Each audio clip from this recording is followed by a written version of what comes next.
ലോക്സഭാ തെരഞ്ഞെടുപ്പിലും തദ്ദേശ തെരഞ്ഞെടുപ്പിലും കേന്ദ്ര സഹമന്ത്രി സുരേഷ് ഗോപി രണ്ടിടത്ത് വോട്ട് ചെയ്തത് എങ്ങനെയെന്ന് CPI നേതാവ് VS സുനിൽകുമാർ. ലോക്സഭയിൽ തൃശൂരും തദ്ദേശ തെരഞ്ഞെടുപ്പിൽ തിരുവനന്തപുരത്തും വോട്ട് ചെയ്തത് ചട്ടവിരുദ്ധമാണ്. തൃശൂർ കോർപ്പറേഷനിൽ സ്ഥിരതാമസമാണെന്ന് പറഞ്ഞാണ് ലോക്സഭാ തെരഞ്ഞെടുപ്പിന് മുമ്പ് അവിടെ വോട്ട് ചേർത്തത്.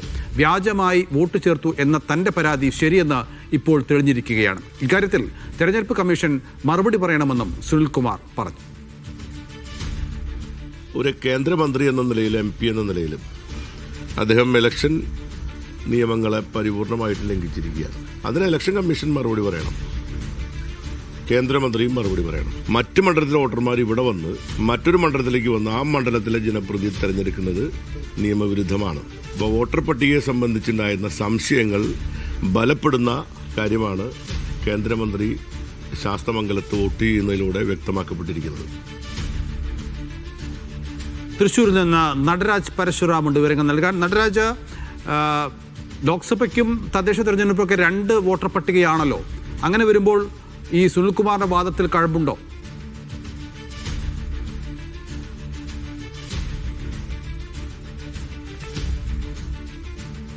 നടരാജ്,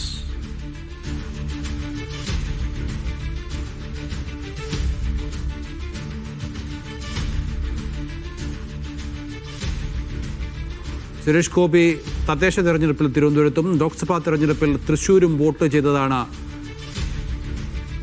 സുനിൽകുമാർ ഉന്നയിക്കുന്നത്. അതായത് തൃശ്ശൂരിൽ സ്ഥിരതാമസമാണ് എന്ന് പറഞ്ഞുകൊണ്ടാണ് തൃശ്ശൂരിലേക്ക് വോട്ട് മാറ്റിയത്. അങ്ങനെ തൃശ്ശൂർ സ്ഥിരതാമസമായ ആൾ എങ്ങനെയാണ് തിരുവനന്തപുരത്ത് തദ്ദേശ തെരഞ്ഞെടുപ്പിൽ വോട്ട് ചെയ്യുക എന്നുള്ളതാണ് സുനിൽകുമാർ ചോദിക്കുന്നത്. നടരാജ് വിവരങ്ങൾ നൽകാൻ എത്തിയിട്ടുണ്ട്. നടരാജ്, ഇത് 2 വോട്ടർ പട്ടികയാണെന്ന് നമുക്ക് അറിവുള്ളതാണല്ലോ. അപ്പോൾ സുനിൽകുമാറിന്റെ വാദത്തിൽ എന്തെങ്കിലും കഴമ്പുണ്ടോ? മറ്റൊരു തെരഞ്ഞെടുപ്പിന് തൃശൂർ വീണ്ടും വേദിയാവാൻ നിൽക്കെ ഈ വിഷയം വീണ്ടും മുന്നോട്ട് വെക്കുകയാണ് VS സുനിൽകുമാർ. നമുക്കറിയാവുന്ന പോലെ കഴിഞ്ഞ ലോക്സഭാ തെരഞ്ഞെടുപ്പിൽ സുരേഷ് ഗോപി തൃശൂരാണ് വോട്ട് ചെയ്തത്. അന്ന് തൃശൂരിലെ BJPയുടെ സ്ഥാനാർത്ഥി കൂടിയായിരുന്നു അദ്ദേഹം മാത്രമല്ല അദ്ദേഹത്തിന്റെ കുടുംബാംഗങ്ങളും ഇവിടെ വോട്ട് ചേർത്ത് വോട്ട് ചെയ്തു. പിന്നീട് കഴിഞ്ഞ ശാസ്തമംഗലത്ത് തിരുവനന്തപുരത്താണ് അദ്ദേഹം വോട്ട് ചെയ്തത്. സൂചിപ്പിച്ചതുപോലെ 2 വോട്ടർ പട്ടികയാണ്. പക്ഷേ ഇവർ ഉന്നയിക്കുന്ന പ്രധാനപ്പെട്ട കാര്യം സ്ഥിരതാമസക്കാരനാണ് എന്ന് പറഞ്ഞാണല്ലോ സുരേഷ് ഗോപി ഇവിടെ വോട്ട് ചേർത്തതും വോട്ട് ചെയ്തതും. പക്ഷെ കഴിഞ്ഞ ദിവസം ശാസ്തമംഗലത്ത് ചെയ്തത് വഴി അദ്ദേഹം സ്ഥിരതാമസക്കാരനല്ല എന്നുള്ള കാര്യം വ്യക്തമായിരിക്കുകയാണ്. ഇത്തരത്തിലാണ് BJP വ്യാപകമായി പല സ്ഥലത്തും വോട്ട് ചെയ്തിട്ടുള്ളത്. അങ്ങനെയാണ് ഇതിനൊരു മാനിപ്പുലേഷൻ ഉണ്ടായിരിക്കുന്നത്.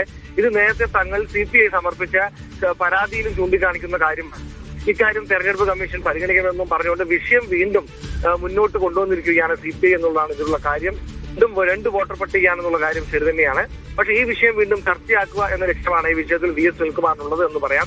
എന്തായാലും സുരേഷ് ഗോപി 2 സ്ഥലത്ത് വോട്ട് ചെയ്യുക വഴി ഇത്തരത്തിൽ കേന്ദ്രമന്ത്രിയും തെരഞ്ഞെടുപ്പ് കമ്മീഷനും ഇത്തരം മാനിപ്പുലേഷൻസിനും ഇത്തരം കാര്യങ്ങൾക്കും മറുപടി പറയണം. സിറ്റിസൺഷിപ്പ് ആക്ട് പ്രകാരം ഇത് ശരിയാണോ എന്ന കാര്യത്തിൽ ഒരു വിശദീകരണം നൽകണം എന്നാണ് VS സുനിൽകുമാർ പറയുന്നത്. ഇതുവഴി വീണ്ടും പഴയ വോട്ട് ചോരി ആരോപണങ്ങളും വോട്ട് വിഷയങ്ങളും ഒക്കെ തന്നെ ചർച്ചയിലേക്ക് കൊണ്ടുവരാനാണ് CPIയും അതുപോലെ തന്നെ ഇടതുപക്ഷവും VS സുനിൽകുമാറും ശ്രമിക്കുന്നത് എന്ന് പറയാം.